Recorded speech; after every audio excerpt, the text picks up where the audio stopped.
चलिए सुनते हैं प्रेमचंद की लिखी कहानी मिलाप। लाला नानक चंद बैठे हुए हिसाब किताब जांच रहे थे कि उनके सुपुत्र बाबू नानक चंद आए और बोले, दादा अब यहाँ पड़े पड़े जी उकता गया है, आपकी आज्ञा हो तो मैं सैर को निकल जाऊँ, 2-1 महीने में लौट आऊँगा। नानक चंद बहुत सुशील और सुंदर नवयुवक था, रंग पीला, आंखों के गिर्द हल्के।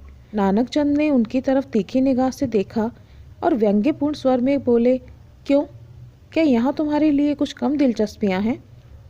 ज्ञान ने बेटे को सीधे रास्ते पर लाने की बहुत कोशिश की थी मगर सफल न हुए। उनकी डांट फटकार और समझाना बुझाना बिल्कुल बेकार हुआ। उसकी संगति अच्छी ना थी, पीने पिलाने और राग रंग में डूबा रहता था। उन्हें यह नया प्रस्ताव क्यों पसंद आने लगा? लेकिन नानक चंद उनके स्वभाव से परिचित था। बेधड़क बोला, अब यहाँ जी नहीं लगता, कश्मीर की बहुत तारीफ सुनी है, अब वहाँ ही जाने की सोचता हूँ। ज्ञानचंद ने कहा, बेहतर है, तशरीफ़ ले जाइए। नानक चंद ने हंसते हुए कहा, रुपए तो दिलवाइए, इस वक्त 500 रुपये की सख्त ज़रूरत है। ऐसी फिजूल बातों का मुझसे जिक्र ना किया करो, मैं तुमको बार बार समझा चुका हूँ, ज्ञानचंद ने कहा। नानक चंद ने हट करना शुरू किया और बूढ़े लाला इनकार करते रहे, यहाँ तक कि नानक चंद झुंझलाकर बोला, अच्छा कुछ मत कीजिए, मैं यूं ही चला जाऊंगा। ज्ञानचंद ने कलेजा मजबूत करके कहा, बेशक तुम ऐसे ही हिम्मतवर हो, वहाँ भी तुम्हारे भाई बंद बैठे हुए हैं ना। मुझे किसी की परवाह नहीं है, आपका रुपया आपको मुबारक रहे, नानक चंद ने कहा। नानक चंद की यह चाल कभी पट नहीं पड़ती थी।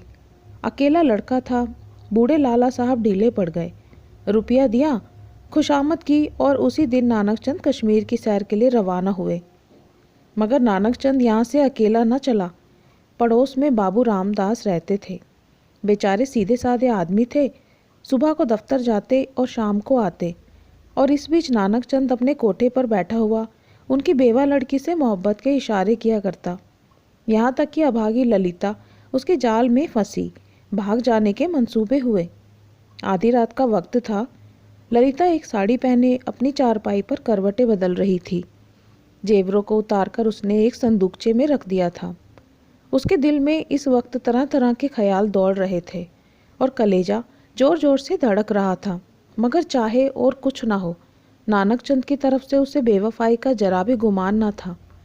जवानी की सबसे बड़ी नेमत मोहब्बत है और इस नेमत को पाकर ललिता अपने आप को खुशनसीब समझ रही थी। रामदास बेसुध सो रहे थे कि इतने में कुंडी खटकी। ललिता चौंक कर उठी। उसने जेवरों का संदूकचा उठा लिया, एक बार इधर उधर हसरत भरी निगाहों से देखा और दबे पांव चौंक चौंक कर कदम उठाती दहलीज में आई और कुंडी खोल दी। नानक चंद ने उसे गले से लगा लिया। बग्गी तैयार थी, दोनों उस पर जा बैठे। सुबह को बाबू रामदास उठे, ललिता ना दिखाई दी। घबराए, सारा घर छान मारा, कुछ पता न चला। बाहर की कुंडी खुली देखी, बग्गी के निशान नजर आए, सर पीट कर बैठ गए। मगर अपने दिल का दर्द किससे कहते। हंसी और बदनामी का डर जबान पर मोहर हो गया। मशहूर किया कि वह अपने ननिहाल चली गई। मगर लाला ज्ञानचंद सुनते ही भाप गए कि कश्मीर की सैर के कुछ और ही माने थे। धीरे धीरे यह बात सारे मोहल्ले में फैल गई, यहाँ तक कि बाबू रामदास ने शर्म के मारे आत्महत्या कर ली। मोहब्बत की सरगर्मियाँ नतीजे की तरफ से बिल्कुल बेखबर होती हैं। नानक चंद जिस वक्त बग्गी में ललिता के साथ बैठा तो उसे इसके सिवाय और कोई ख्याल ना था कि एक युवती मेरे बगल में बैठी है जिसके दिल का मैं मालिक हूँ। उसी धुन में वह मस्त था। बदनामी का डर, कानून का खटका, जीविका के साधन, इन समस्याओं पर विचार करने की उसे उस वक्त फुर्सत ना थी। हाँ, उसने कश्मीर का इरादा छोड़ दिया, कलकत्ते जा पहुंचा।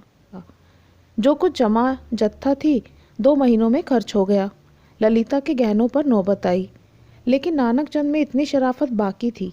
दिल मजबूत करके बाप को खत लिखा, मोहब्बत को गालियाँ दी और विश्वास दिलाए कि अब आपके पैर चूमने के लिए जी बेकरार है, कुछ खर्च भेज दीजिए।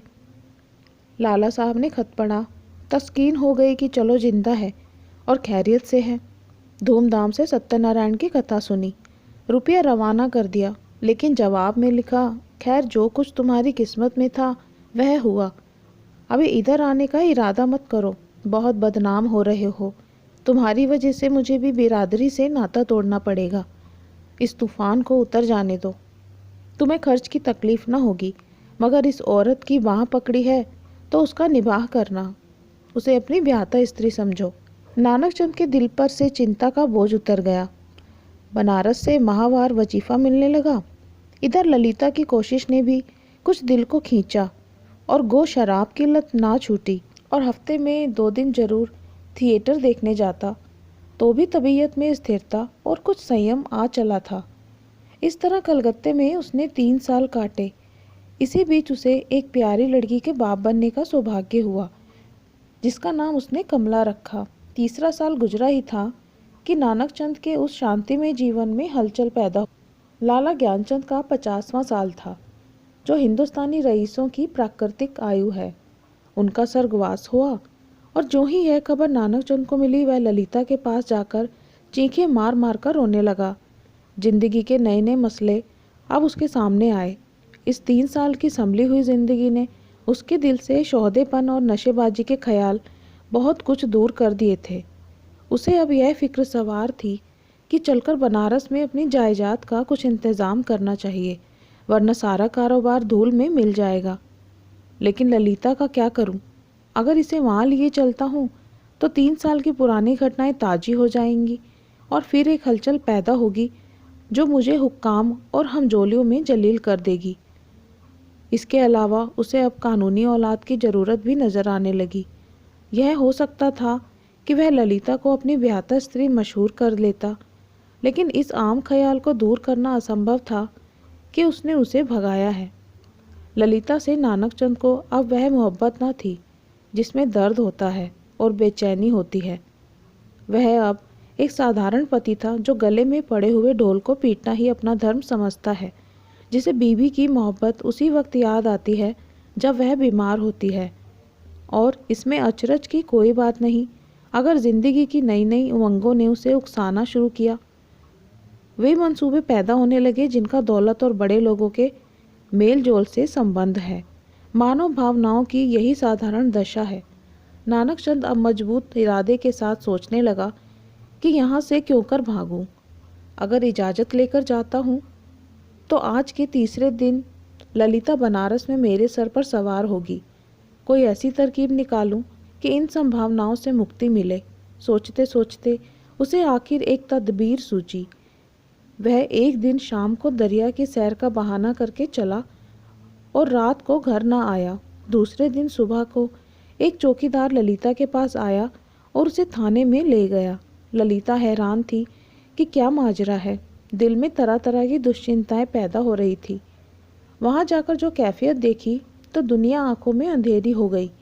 नानक चंद के कपड़े खून में तरबतर पड़े थे। उसकी वही सुनहरी घड़ी, वही खूबसूरत छतरी, वही रेशमी साफा, सब वहाँ मौजूद था। जेब में उसके नाम के छपे हुए कार्ड थे। कोई संदेह न रहा कि नानक चंद को किसी ने कत्ल कर दिया है। 2-3 हफ्ते तक थाने में तहकीकात होती रही और आखिरकार खूनी का पता चल गया। पुलिस के अफसरों को बड़े बड़े इनाम मिले। इसको जासूसी का एक बड़ा आश्चर्य समझा गया। खूनी ने प्रेम की प्रतिद्वंदिता के जोश में यह काम किया, मगर इधर तो गरीब बेगुनाह खूनी सूली पर चढ़ा हुआ था और वहाँ बनारस में नानक चंद की शादी रचाई जा रही थी। लाला नानक चंद की शादी एक रईस घराने में हुई, और तब धीरे धीरे फिर वही पुराने उठने बैठने वाले आने शुरू हुए। फिर वही मजलिसें जमी और फिर वही सागर और मीना के दौर चलने लगे। संयम का कमज़ोर अहाता इन विषय वासना के बटमारों को ना रोक सका। हाँ, अब इस पीने पिलाने में कुछ पर्दा रखा जाता है और ऊपर से थोड़ी सी गंभीरता बनाई रखी जाती है। साल भर इसी बहार में गुजरा। नवेली बहू घर में कुड़ कुड़ कर मर गई। तपैदिक ने उसका काम तमाम कर दिया। तब दूसरी शादी हुई, मगर इस स्त्री में नानक चंद की सौंदर्य प्रेमी आंखों के लिए कोई आकर्षण न था। इनका भी वही हाल हुआ। कभी बिना रोए मुंह में कोर ना दिया। 3 साल में चल बसी।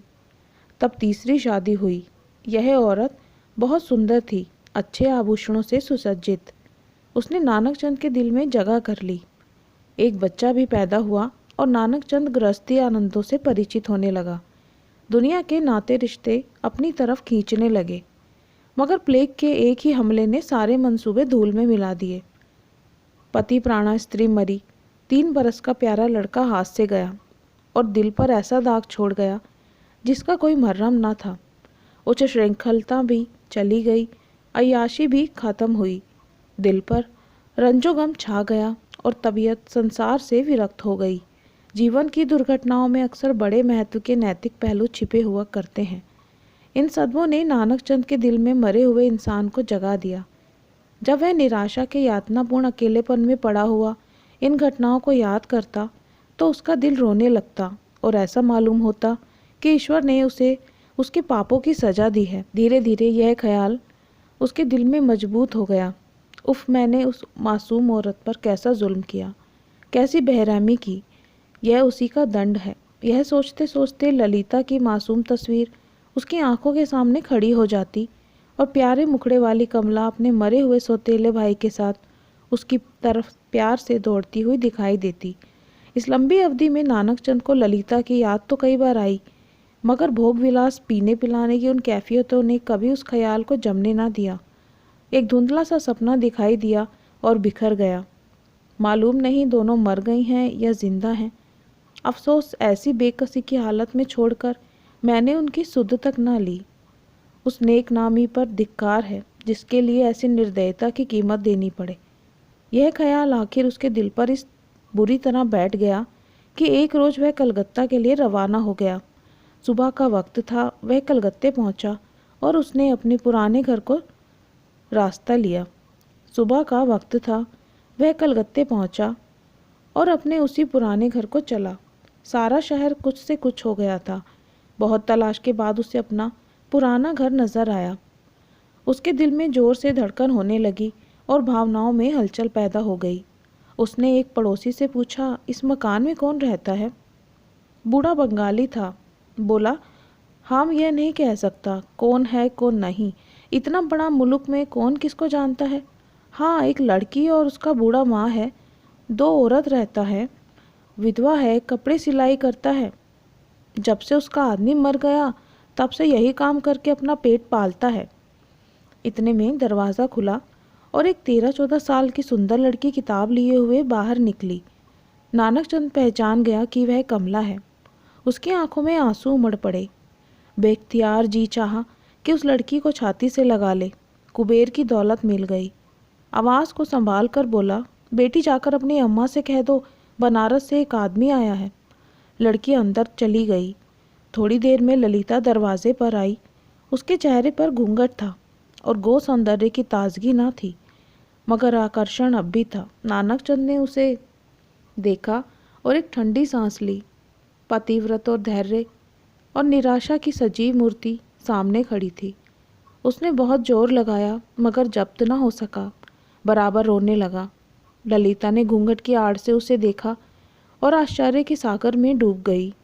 वह चित्र जो हृदय पट पर अंकित था और जो जीवन के अल्पकालिक आनंदों की याद दिलाता रहता था, जो सपनों में सामने आकर कभी खुशी के गीत सुनाता था और कभी रंज के तीर चुभाता था, इस वक्त सजीव सजल सामने खड़ा था।